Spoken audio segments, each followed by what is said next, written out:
ભાવનગર શહેર તથા જિલ્લાના યુવાધનને હુક્કાના નશામાં રવાડે ચડી પોતાની જિંદગી બરબાદ અને ખુવાર કરે છે અને ખાસ કરીને સ્કૂલ કોલેજમાં અભ્યાસ કરતા હોય તેઓ હુક્કાના નશાના રવાડે ચડી પોતાની જિંદગી પાયમાલ કરે છે।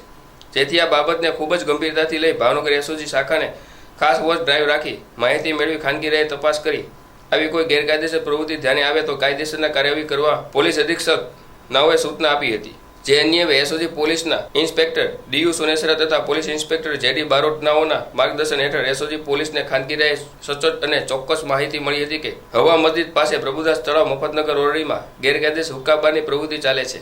જે બાતમીના આધારે એસઓજી પોલીસ સ્ટાફે રેડ કરતા બે છોકરાઓ હુક્કા પીતા મળી આવ્યા હતા। હુક્કાબારના માલિક જેનું નામ ઇમરાનભાઈ અબ્દુલ મજીદભાઈ મોમીન ઉંમર વર્ષ 46 રહે મફતનગર પ્રભુદાસ તળાવવાળાને ઝડપી લઈ ધોરણસરની કાર્યવાહી હાથ ધરી હતી।